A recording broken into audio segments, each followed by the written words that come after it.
गीत की शादी रॉकी से होती है। रॉकी और लकी दोनों भाई जिनका आपस में बड़ा प्यार होता है। अरे वाह भाभी, क्या खाना बना है। अब तो घर में ही होटल वाला स्वाद रोज मिला करेगा। अरे लकी, तुम अभी जानते नहीं हो मुझे।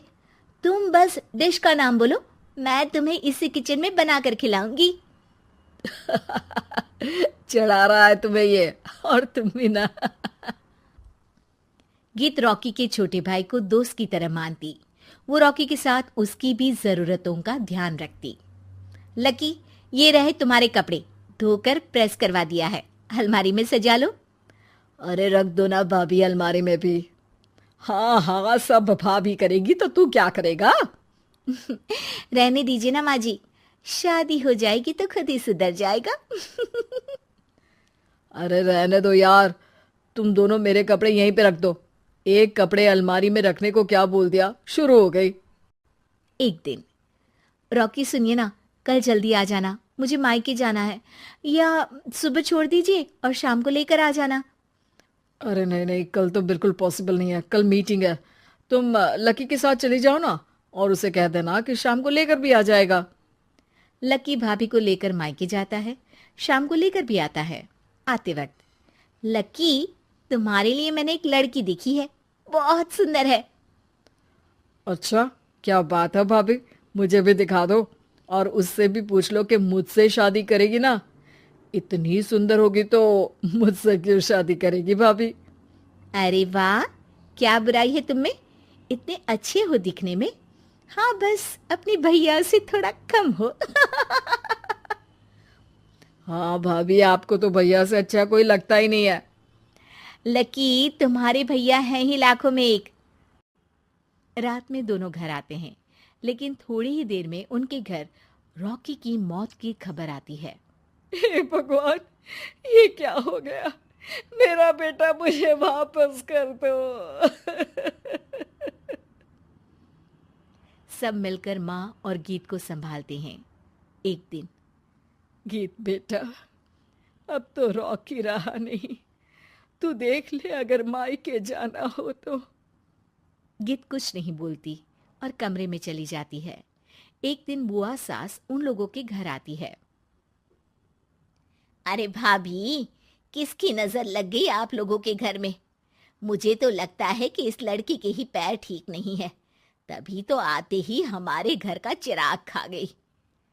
बुआ सास की बात सुनकर गीत को रोना आ जाता है। वो अपने कमरे में जाकर जोर जोर से रोने लगती है। लकी को ये सब देखकर अच्छा नहीं लगता। बुआ क्या बोल रही हैं? किसी का जीना मरना ऊपर वाले के हाथ होता है, ना कि किसी के पैर पर। अरे देख लो भाभी, छोटा भी हाथ से निकल रहा है। ऐसा ना हो कि ये लड़की सबको आपके खिलाफ कर दे। तभी वहां गीत चाय लेकर आती है। लीजिए बुआ जी, चाय पी लीजिए। बुआ तो घर से चली जाती है, लेकिन सास के मन में गीत को लेकर नेगेटिव विचार भर जाते हैं। अब देख गीता, बहुत हुआ, यहाँ रहकर भी कुछ नहीं होगा। अच्छा होगा कि अपने मम्मी पापा को बोल के तुझे यहाँ से लेकर जाए। और गीत अपने मायके चली जाती है, जहां आस पड़ोस के लोग कहते हैं, अरे रे, बेचारी की शादी के 2 साल ही हुए थे, लेकिन पति नहीं रहा, सास ने भी घर से निकाल दिया। देखो भाई भाभी कब तक साथ रखते हैं। और शादी करा देनी चाहिए इसकी, तो उम्र ही क्या है इसकी। हाँ, लेकिन करेगा कौन? एक तो शादीशुदा, ऊपर से कलंक पति की मौत का। तभी वहां लकी आ जाता है और वो पड़ोसियों की बात सुन लेता है। लकी, तुम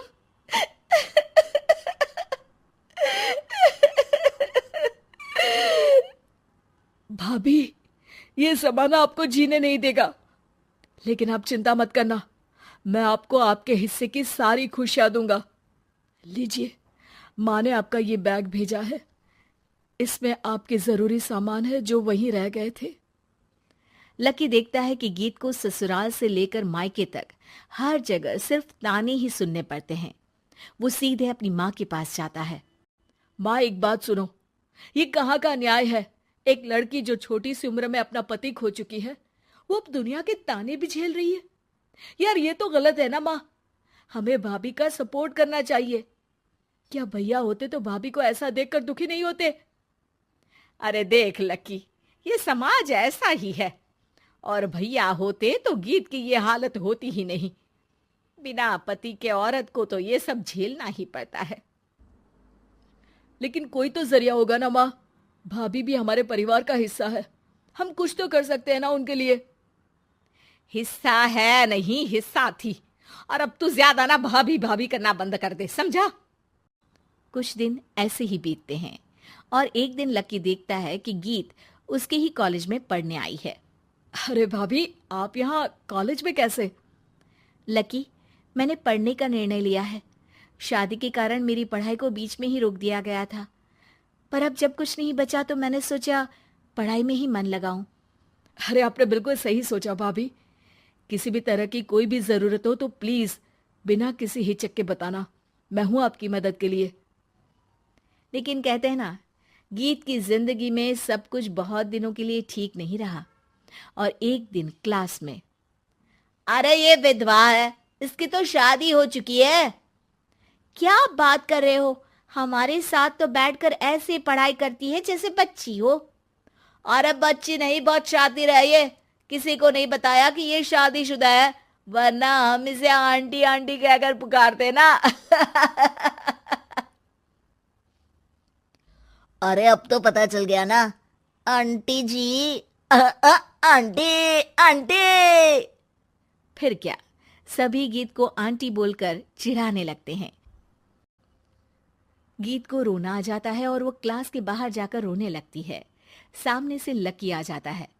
अरे क्या हुआ भाभी, आप रो क्यों रही हैं? तभी पीछे से एक लड़की आ जाती है।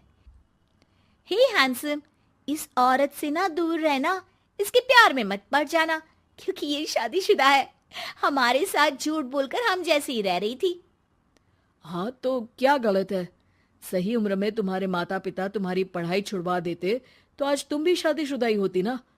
और इनका पति नहीं रहा, उसमें इनका क्या कसूर? अरे कोई अपने जीवन को नई शुरुआत दे रहा है तो तुम लोगों को क्यों मिर्ची लग रही है? अरे तुझे बड़ी दया आ रही है, कर लेना तू शादी। लकी तब तो कुछ नहीं बोलता, लेकिन ये बात उसके मन में घर कर जाती है। और फिर एक दिन, माँ, मैं गीत से शादी करना चाहता हूँ। अरे क्या बक रहा है बेटा, तेरा भाई तो खा गई वो।